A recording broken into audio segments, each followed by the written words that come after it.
ও ভাই, হযরত ফাতিমা রাদিয়াল্লাহু তাআলা আনহা যেদিন ইন্তেকাল করবেন ওই দিন আগের রাতে তিনি স্বপ্ন দেখেন ওনার বাবা সরদারে দু আলম আখির জামানের পয়গম্বর বিশ্বনবী সাল্লাল্লাহু আলাইহি ওয়াসাল্লাম ওনার স্বপ্নের ঘরে এসে স্বপ্নে দেখা দিলেন। দেখেন বিশ্বনবী ওনার ঘরে এসে কি যেন তালাশ করতে লাগলেন। ফাতিমা রাদিয়াল্লাহু তাআলা আনহা বললেন, বাবা আপনি আমার ঘরে কি তালাশ করছেন কেন? ও বাবা আপনি কি তালাশ করছেন? বারবার কি তালাশ করছেন, খুঁজে পাচ্ছেন না? হযরতে মুহাম্মদ রাসূলুল্লাহ সাল্লাল্লাহু আলাইহি ওয়াসাল্লাম বললেন, ওরে মা, মারে মা, আমি তোমাকে খুঁজছিলাম একটি সংবাদ দেওয়ার জন্য। হযরতে ফাতিমা বললেন, ও বাবা আমার, ও সরদার দু আলম আমার পিতা, কি সংবাদ? তখন নবীজি বললেন, ওরে মা, আগামীকালকে তুমি মৃত্যুবরণ করবে। বিশ্বনবী সাল্লাল্লাহু আলাইহি ওয়াসাল্লাম ওনার মেয়ে ফাতিমার একটি গুণ ছিল, তিনি রোজা রাখতেন, প্রায় সময় রোজা রাখতেন। তো যেদিন স্বপ্নে দেখলেন এর পরের দিন তিনি রোজা রাখবেন, ওই রোজা অবস্থায় আল্লাহ পাক ওনাকে দুনিয়া থেকে তুলে নিয়ে যাবেন। বিশ্বনবী বললেন, মারে মা, আগামীকালকে তুমি রোজা রাখবে, আর তোমার সেই রোজার ইফতারি তুমি স্বয়ং তোমার বাবা অর্থাৎ আমার সঙ্গে জান্নাতের দস্তরখানায় করবে। আজকে তুমি সেহরি খাবে তোমার স্বামী আলীর সঙ্গে, কিন্তু কালকে এই রোজা ভঙ্গ করবে, এই রোজার সমাপ্তি ঘটাবে তুমি আমার সঙ্গে ইফতারির মাধ্যমে জান্নাতে। আল্লাহু আকবার, আল্লাহু আকবার। এই কথা বলি মুহাম্মদুর রাসূলুল্লাহ সাল্লাল্লাহু আলাইহি ওয়াসাল্লাম তিনি গায়েব হয়ে গেলেন। বিশ্বনবীর মেয়ে ফাতিমা রাদিয়াল্লাহু তাআলা আনহা উনারও স্বপ্ন ভেঙে গেল। স্বপ্নের কথা ফাতিমা রাদিয়াল্লাহু তাআলা আনহা হযরত আলীকে বলেন নাই, কারণ যদি বলতেন, তৎক্ষণাৎ যদি বলতেন, তাহলে আলী রাদিয়াল্লাহু তাআলা আনহু সাহরি আর করতে পারতেন না। যাই হোক, সাহরির সময় হয়ে গেল, সেহরির সময় হয়ে গেল। তিনি ওনার স্বামী হযরত আলীকে সঙ্গে নিয়ে একই সঙ্গে স্বামী স্ত্রী মিলে সাহরি খাইল। সাহরির সময় উঠে খানা খাইল, কিন্তু ওই স্বপ্নের কথা আর বললেন না। হযরত আলী রাদিয়াল্লাহু তাআলা আনহু আযান শোনার সঙ্গে সঙ্গে মসজিদে চলে গেলেন। এইদিকে হযরতে ফাতিমা রাদিয়াল্লাহু তাআলা আনহা তিনি নামাজে দাঁড়িয়ে গেলেন।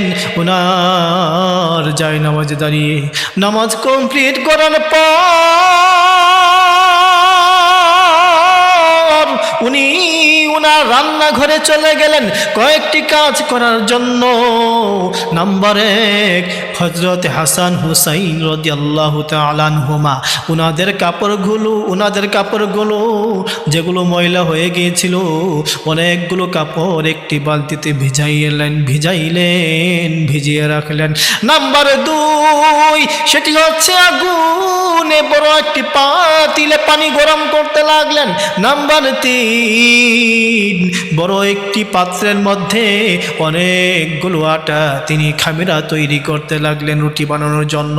এদিকে হযরত আলী রাদিয়াল্লাহু তাআলা আনহু নামাজ কমপ্লিট করার পর ঘরে প্রবেশ করলেন, দেখলেন ফাতেমা ওনার যায় নামাজে নাই, নামাজের বিছানায় ফাতেমা নাই। হযরত আলী চিন্তা করলেন, ফাতেমা তো কখনো এরম করেন না, ফাতেমা তো কখনো ইশরাকের নামাজ না পড়ে যায় নামাজ থেকে ওঠে না, জীবনে তো কোনোদিন তাকে ইশরাক ছাড়া যায় নামাজ থেকে উঠতে দেখি নাই। কি ব্যাপার, আজকে কি হলো? ফাতেমা কোথায় চলে গেল? হযরত আলী এইদিকে যায় নামাজে ফাতেমাকে না দেখে তিনি সম্পূর্ণ ঘরে খুঁজতে লাগলেন, কোথাও যেন নাই। কোথাও ফাতেমা নাই। অবশেষে হযরত আলী রাদিয়াল্লাহু তাআলা আনহু ফাতেমা রান্নাঘরে চলে গেলেন। সেখানে গিয়ে দেখলেন ফাতেমা অনেকগুলো কাপড় ভিজিয়েছে। নাম্বার 2, বড় একটি পাতিলে অনেক পরিমাণের পানি গরম করতে লাগলেন। নাম্বার 3, দেখলেন ফাতেমা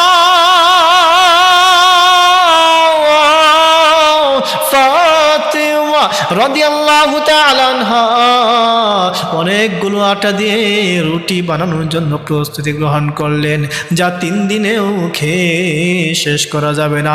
হযরত আলী বলেন, ফাতেমা রে, ও ফাতেমা, তুমি অনেকগুলো কাপড় ভিজিয়েছো। পূর্বে বলে রাখি, বলতে ভুলে গিয়েছিলাম, ফাতেমা রাদিয়াল্লাহু তাআলা আনহার 2-3 দিন পূর্ব থেকেই অনেক জ্বরে ভুগছিলেন। প্রচণ্ড জ্বর নিয়ে উনি ওই কাপড়গুলো ভিজিয়েছেন। হযরত আলী বললেন, ফাতেমা রে, তোমার গায়ে তো প্রচণ্ড জ্বর, ওই জ্বর নিয়ে তুমি কিভাবে এতগুলো কাপড় ধৌত করবে? দ্বিতীয়ত কথা, অনেক পরিমাণের পানি কেন গরম করতে লাগলে? নাম্বার 3, তুমি অনেকগুলো আটা দিয়ে রুটি কেন ওই বা বানাবে? আমরা তো 3 দিন পর্যন্ত খেলেও শেষ করতে পারবো না, তবে এতগুলো রুটি তুমি কেন এই বা বানাইবা? হযরতে ফাতেমা রাদিয়াল্লাহু তাআলা আনহা স্বামীকে বলল, ও স্বামী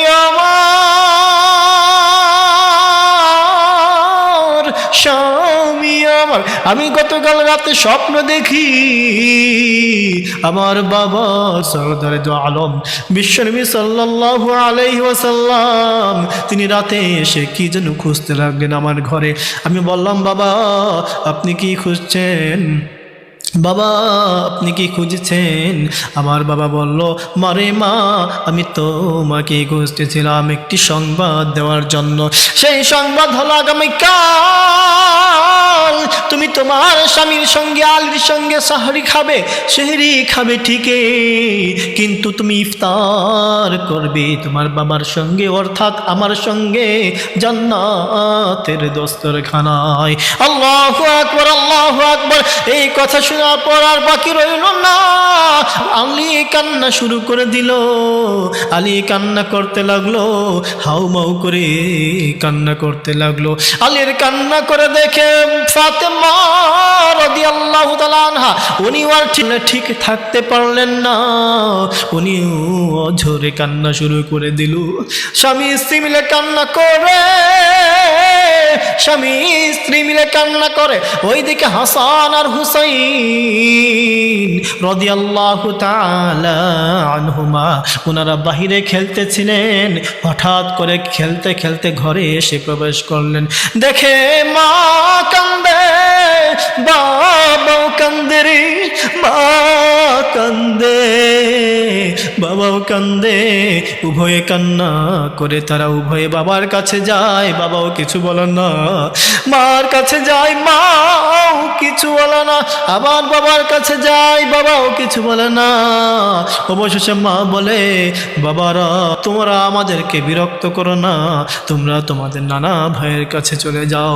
হযরতে হাসান হুসাইন রাদিয়াল্লাহু তাআলা আনহুমাকে, ওনাদের উভয়কে বিশ্বনবী অর্থাৎ তাদের নানা জান এত মহাব্বত করত যে কলিজার থেকেও বেশি মহাব্বত করত, অনেক ভালোবাসতো। আর তারাও নানাজিকে খুবই ভালোবাসতো, যার কারণে নানাজির কথা শোনা মাত্রই দৌড় দিয়ে চলে গেল নানাজির কবরে। ওই রওজায়ে আতহার অর্থাৎ নবীজির কবরের উপরে উঠে দুই ভাই নানাজির সঙ্গে কথা বলা শুরু করলো। আল্লাহু আকবার, আল্লাহু আকবার। অন্যান্য মানুষেরা নবীজির কবর জিয়ারত করতে লাগলো, কিন্তু নবীজির সঙ্গে নাতিদের কথা, নাতিদের সঙ্গে নানার কথা তারা উভয় পক্ষ ছাড়া আর কেউ শুনে না, কানে আসে না। আল্লাহু আকবার, আল্লাহু আকবার। নাতিরা বলে, নানা গো, ও নানা আমার তারা কেন কান্না করে? নানা বলে, নাতিরা গো, তোমরা দৌড়াইয়া যাও, তোমরা ঘরে দৌড়াইয়া যাও, তোমরা তোমাদের মার চেহারার দিকে তাকাইয়া দেখো, কারণ তোমাদের মা কে আর দুনিয়ার জমিনে দেখতে পাবে না, মাকে আর দেখতে পাবে না। মার চেহারার দিকে তাকাইয়া থাকো, এটাই তোমাদের দেখারে নাতি। নাতি আমার, তোমরা দৌড়াইয়া যাও, তোমরা বুঝলা না, যাও দৌড়াইয়া যাও। অর্থাৎ তোমাদের মা আজকে ইফতারের পূর্বেই দুনিয়ার মায়া ত্যাগ করে চলে যাবে। ওইদিকে হাসান হুসেইন রাদিয়াল্লাহু তাআলা আনহুমা দৌড়াইয়া মার কাছে যায়, মাকে বলে, মা। তারাও কান্না করে। মা বলে, বাবারা তোমরা কেন কান্না করো? হযরত হাসান হুসেইন বলেন, মা আর গোপন রেখে লাভ নাই, আমাদের নানাজি, আমাদের নানা ভাই আমাদেরকে সব খুলে বলেছেন, আজকে ইফতারের পূর্বে তুমি নাকি বিদায় নেবে।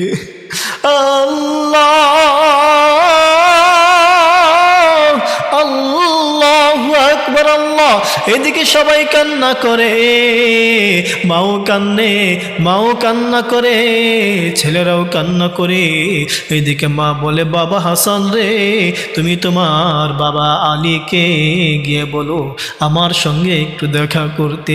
এইদিকে মার গায়ে প্রচন্ড জ্বর উঠেছে, কাঁপুনি শুরু হয়ে গিয়েছে, কাঁপুনির কারণে দাঁড়িয়ে থাকতে পারে নাই, কাঁপুনির কারণে দাঁড়িয়ে থাকতে পারে না, বিছানায় শুয়ে গিয়েছে। আল্লাহু আকবার, আল্লাহু আকবার। হযরত আলী রাদিয়াল্লাহু তাআলা আনহু খবর পেয়ে দৌড়াইয়া ফাতেমার কাছে হাজির। ফাতেমাকে দেখে বিছানায় শায়িত। হযরতে ফাতেমা, আলী স্বামী আমার, স্বামী আমার, আমার মনে হয় দিন শেষ, আর কিছুক্ষণ। ও স্বামী আমার, আপনার হাতখানা দেন। স্বামীর হাতের সঙ্গে ওনার হাতখানা লাগাইয়া বলে, স্বামী, ও স্বামী আমার, আপনার ঘরে আসার পর থেকে এই পর্যন্ত হয়তো জীবনে কখনো আপনার ভালোভাবে খেদমতটুকু করতে পারি নাই, আপনার হক আমি আদায় করতে পারি নাই। স্বামী আমার, আমাকে ক্ষমা করে দিবেন, নতুবা আল্লাহ পাকের কাঠগড়ায় সেই দিন কঠিন ময়দানে আমি মেয়ের কারণে আমার বাবা রাহমাতুল লিল আলামিন কোটি কোটি মানুষের সম্মুখে শর্মিন্দা হবেন, লজ্জা পাবেন। স্বামী তার স্ত্রীর হাত চেপে বলল, স্ত্রী আমার, তুমি এই কথা কি বললা? তোমাকে বিয়ে করে আনার পর থেকে আমি তোমাকে ভালো একটা কাপড় দিতে পারি নাই, আমি তোমাকে ভালো একটা কাপড় দিতে পারি নাই, ভালো একটা খাট দিতে পারি নাই, ভালো একটা জামা দিতে পারি নাই রে। ও স্ত্রী, আমি তোমার যোগ্য ছিলাম না। রাহমাতুল লিল আলামিন বড়ই মায়া করে তোমাকে আমার সঙ্গে বিয়ে দিয়েছেন, তুমি আমাকে মাফ করে দাও। তো বলো তুমি উনি আমাকে ক্ষমা করবা কি না? ও স্বামী স্ত্রী উভয়কে বলতে চাই, যারা আওয়াজগুলো শুনছেন আমি সবাইকে বলতে চাই, বিশেষ করে মাইকের আওয়াজ যতদূর পর্যন্ত যায় সবাইকে বলতে চাই, স্বামী স্ত্রীকে মহব্বত করবেন, স্ত্রী স্বামীকে মহব্বত করবেন, এটা হচ্ছে সুন্নাহ। কারণ স্বামী স্ত্রীর মহব্বত জান্নাতের একটি অংশ। দেখা যায় প্রায় ঘরে স্বামী স্ত্রীর কোনো মিল নাই, স্বামী স্ত্রীকে মহব্বত করে না, স্ত্রীও স্বামীকে মহব্বত করে না, স্বামীকে সম্মান করে না, স্বামীর কথায় কথায় তর্ক করে। এই ধরনের কাজগুলো আমার মা বোনেরা করবেন না। আল্লাহু আকবার, আল্লাহু আকবার। আল্লাহু আকবার, আল্লাহু আকবার। তারপর হযরতে ফাতেমা রাদিয়াল্লাহু তাআলা আনহা তার স্বামীকে আরেকটি কথা বললেন, ও স্বামী আমার, আরেকটি কথা হলো, আমি মৃত্যুবরণ করার সঙ্গে সঙ্গে আমার জানাজা দেরি করবেন না। কাল সকাল পর্যন্ত আমার জানাজার জন্য অপেক্ষা করবেন না। আল্লাহু আকবার, আল্লাহু আকবার। কেমন পর্দা করতেন, কেমন আল্লাহকে ভয় পেতেন, অথচ উনি ছিলেন জান্নাতের সরদারিনী। আল্লাহু আকবার, আল্লাহু আকবার। স্বামী বললেন, ও আমার স্ত্রী, এটা কেমন কথা বললা? তুমি তো দুজাহানের সর্দারের মেয়ে। তোমার মৃত্যুর খবর পেয়ে সমস্ত মানুষরা ভেঙে পড়বে, সবাই তোমার জানাজায় শামিল হবে, তাহলে কেনই বা তুমি বারণ করলা? হযরতে ফাতেমা বলেন, ও স্বামী আমার,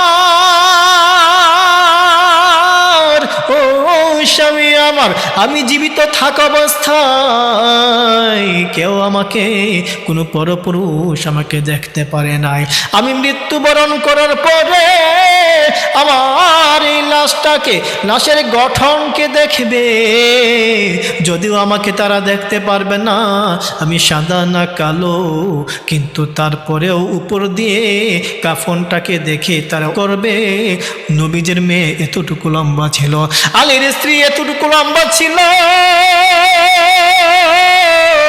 আলীর স্ত্রী এতটুকুই খাটো ছিল বা লম্বা ছিল, ঘটনটা এরকম ছিল, মোটা ছিল বা চিকন ছিল, ইত্যাদি ইত্যাদি তারা দেখবে, এতেও আমার পর্দার খেলাফ হবে। আমি চাই না, আমি চাই না, আমি চাই না আমার মৃত্যুর পরেও কেউ আমার গঠন নিয়ে চিন্তা করুক। ও আমার মা বোনেরা, আমার মাইকের আওয়াজ যত দূরে যায়, বলতে চাই, শিক্ষা গ্রহণ করেন, পর্দা করলে এভাবেই পর্দা করেন। হযরতে ফাতেমার কাছ থেকে শিক্ষা গ্রহণ করেন। মৃত্যুর পরে যিনি পর্দা সম্পর্কে খুবই কঠোর ছিলেন, তিনি সতর্ক ছিলেন, ওনার কাছ থেকে পর্দা শিক্ষা গ্রহণ করেন। আমরা এখন এমন ফ্যাশনের অন্তর্ভুক্ত হয়ে গিয়েছি, আমাদের পর্দা তো পর্দাই না, আমাদের পর্দাই তো পর্দাই না, এটা যেমন একটা ফ্যাশনে পরিণত হয়েছে। বর্তমানের বোরকাগুলো বোরকা না, এটা আর আকর্ষণ টেনে নিয়ে আসে, আকর্ষণের শিকার হয়। একটা মেয়ে বোরকা পরে যখন চোখ খোলা রাখে, ওই চোখগুলো তার ধ্বংসের প্রধান কারণ বর্তমানে।